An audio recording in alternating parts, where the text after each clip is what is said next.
Welcome to the deep dive. Today, we're taking a really close look at an interesting initiative. It's the Department of Veterans Affairs Non-Paid Work Experience Program. You might see it called NPWE. Mhm. Our mission really is to figure out how this thing works, not just for veterans, but also the surprising perks for government employers, what really jumped out from the sources. Yeah, it's a critical point we often touch on. So many veterans, when they leave service, they hit this wall trying to get into civilian jobs. Right. And a big piece of that puzzle is often just lacking that specific type of work experience. This program, NPWE, tries to tackle that head on. Tackle bridge, basically. Okay, so let's unpack this a bit. NPWE, what is it at its core? Fundamentally, it's about giving eligible veterans practical, hands-on job experience and training at the same time. Okay, and eligibility. Who qualifies? It's tied to Chapter 31. That's the VA's vocational rehab program. It's aimed at veterans with service-connected disabilities, helping them find work. So if you're entitled under Chapter 31, and importantly, your VA case manager thinks this kind of program's a good fit for your goals, then you're potentially eligible. Makes sense. And are there specific types of veterans it works best for? Yeah, what's interesting is it seems particularly good for a couple of groups. Veterans who already have a pretty clear career goal, and maybe they learn best by doing... Amazon learners. Exactly. But it's also really vital for those who are just, struggling to land a job simply because they don't have that recent, relevant civilian experience on their resume. It fills that gap. And where can veterans actually do these NPWE programs? Is it anywhere? That's a key point. No, it's specific. These programs can only be set up in government agencies. Only government. Federal, state, or local. So think city government, maybe a town office, school districts, that kind of thing. Or big federal agencies, too. Got it. Now, the name, non-paid work experience. That sounds like the veteran isn't getting paid. How does that work? Right, it sounds a bit rough, but here's the twist. The employer, the government agency, they don't pay a salary. That's true. Okay. But the VA doesn't leave the veteran hanging. The VA provides a monthly payment, it's called a subsistence allowance, directly to the veteran. Ah, okay. So there is financial support. Yes, definitely. And throughout the program, there's oversight.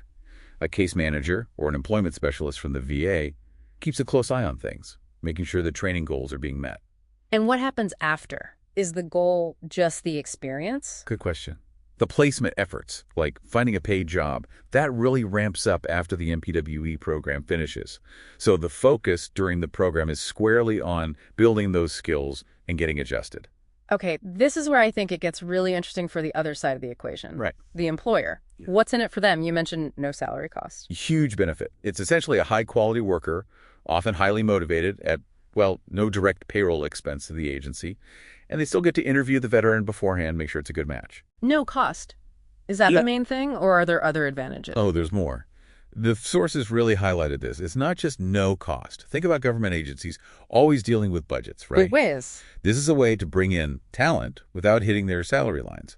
Plus, apparently there's very little red tape, relatively speaking. Less red tape in government. Tell me more. Yeah, I know. Mm-hmm. But compared to standard hiring, it's streamlined. Minimal paperwork to get started, or even if changes are needed. And here's a big one. The NPWE participant does not count towards the agency's full-time employee limit, their FTE cap. Oh, wow. That gives them flexibility. Huge flexibility, especially if they have hiring freezes or strict headcount limits. Okay, so minimal paperwork, no FTE impact. How is it so streamlined compared to, say, hiring a regular contractor or employee? Well, the VA handles a lot of the upfront stuff, the eligibility screening, managing the stipend payments, the ongoing case management support for the veteran. The agency mainly provides the work opportunity, the training environment, and a supervisor. That takes a lot off the agency's plate. Definitely cuts down the usual administrative burden. And I read something about federal agencies having an extra advantage. Yes. For federal employers, it gets even better. They can often use something called special hiring authorities. Okay. These are provisions that let them directly hire an NPWE participant who successfully completes the program without needing a full, open, competitive recruitment process. That sounds like a massive shortcut. Good for the vet, good for the agency. It really is a direct pipeline. Plus, the VA isn't just placing people and walking away. They actively refer qualified vets to these opportunities and provide support if training issues pop up during the program. You mentioned something specific about Puerto Rico. Yeah, just an interesting detail from the sources. Apparently, the Puerto Rico state government, when they set up an NPWE agreement, they actually have to, earmark a specific position for that veteran for the first 6 months. So they're really committing to it up front. Seems like it. It shows a level of seriousness about integrating the participant. Okay, so let's try and summarize this. We've got the NPWE program. Uh-huh. On one hand, veterans get critical, real-world experience. It helps them bridge that gap into civilian careers, especially if they lack experience. They get financial support from the VA while doing it. A valuable experience. And on the other hand, government agencies, federal, state, local, they get skilled, motivated people contributing to their mission. Yep.